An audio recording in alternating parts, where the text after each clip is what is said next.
Way back when this series started, in fact, it was only my second episode when I previously tackled the idea of expectations and how sometimes audiences have a very, very funny habit of handling them, be they setting just completely unreasonable expectations of any given movie, or going into a particular film with a certain someone's name on it and then expecting it to be good when in fact, as we all know, there are certain individuals in the industry who will never, ever change. However, since then, like a lot of things in life, I've matured a little bit more in my perspective and, of course, see many more examples of when this particularly venomous phenomena comes to pass. And, well, now, with a particularly big movie only a little while away, I feel now is as good a time as any to resurrect this topic.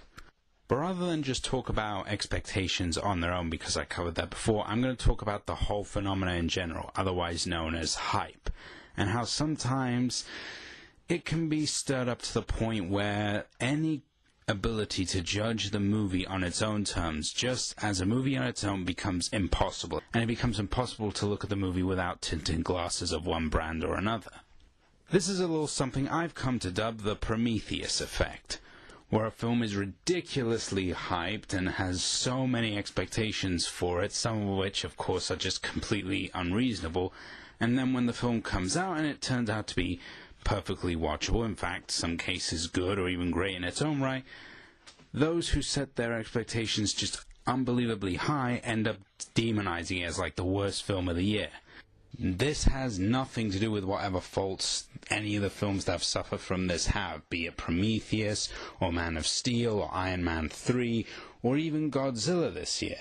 I'm talking about the people who just completely blow everything out of proportion and act like, oh, this thing wasn't like the greatest thing since the coming of Christ, therefore it's the worst movie of the year, 0 stars, thumbs down, all the ridiculousness you expect out of the internet mentality.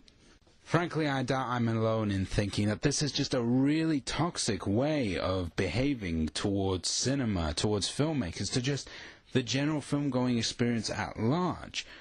Look, I welcome it when a movie studio tries to play smart with their advertising and not give everything away. But the downside of that mentality is, unfortunately, then you create this unnatural fostering in people's minds where they draw the movie in their own heads. And some people, when they go see it, if it doesn't match that drawing in their mind's eye, they're just going to completely reject it. It could be like one of the best films in the entire history of cinema, and these people will just dismiss it as trash because it wasn't 100% what they thought it was going to be. I don't need to go over with you guys about how sometimes marketing can be misleading or can be incredibly deceptive. I've already made my case clear on that before, where I feel that films in the past were hurt because the studios did a poor job marketing them and trying to present them as something that they weren't. But it's just that entitled attitude, that sort of mentality that just really gets under my skin sometimes.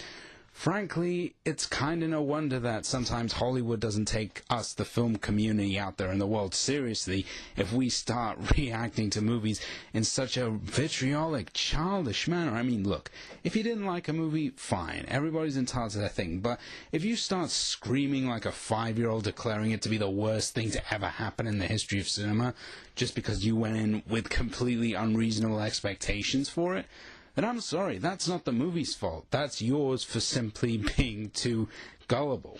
But it's not just the audiences that can contribute to this very toxic mindset.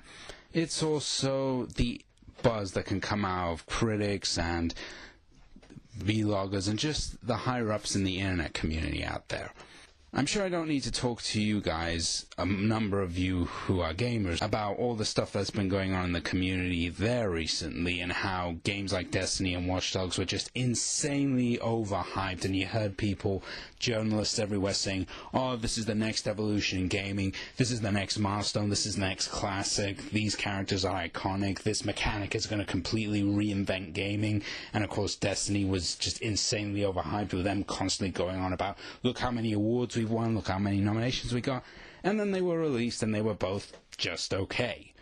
And from time to time this does kind of happen with films as well, and in particular one film that's going to be coming out soon, which is Chris Nolan's Interstellar, which, for the record, I avoid trailers too because I don't want it spoiled. I'm probably going to end up loving it, just like every one of Chris's movies that I've seen beforehand, but just some of the things that people have been saying about this movie just from seeing previews and trailers. Like, I'm all for enthusiasm, but there are people out there who are just legitimately spreading out there like as if it's news in its own right, saying, oh, this is going to be the new 2001. This is going to be the new science fiction film that completely reinvents everything. That's going to become the next gold standard for science fiction cinema of our times. Again, not against excitement, but when you're spreading this around, you're going to only help create unnatural expectations for the film. I mean, because it's a Nolan production, it's going to be a very high quality. There's no doubt about that. But we sort of saw the cracks happen with this mentality with Dark Knight Rises, where the people who ended up not liking it just completely threw the movie aside. Like, it wasn't even a tempered review. Everybody was just like, no, this is awful. This is a betrayal. How dare you do this to us, Nolan? And I'm really worried that that kind of thing is going to end up hurting Interstellar. Because if it isn't automatically like the most mind-blowing thing ever, if it just ends up being a very good film, you're going to have all these people posting one-star reviews and screaming out there in vlogs and videos and blogs and articles saying, this is trash, this is the biggest disappointment of 2014, this is a betrayal, Nolan, I don't want to ever see a movie from you again. And some of you may be saying, oh, that's just lone nuts. No, it's not. We've seen this plenty of times before from big-name reviewers who end up creating these mountains out of molehills. Do I need to remind you of what happened with Grace Randolph and Frozen last year, where she pretty much turned it into a feminazi platform instead of actually discussing the movie? You know, that thing that as a reviewer you're supposed to do? I'm sorry, but when you literally turn your dislike of a movie, a simple dislike, a difference from the popular opinion, into a just soapbox, I'm sorry, you just instantly lose both my attention and my respect because you're taking things way too far in the other direction. Or what about the people who ended up putting Iron Man 3 and Man of Steel on their worst of 2013 list last year? You'd be surprised how many reviewers out there, some of them with a pretty big name, ended up doing that.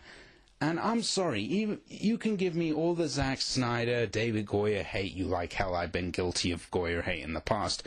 Because I've seen people put Man of Steel or Iron Man 3 at like the number 2 or 1 spot.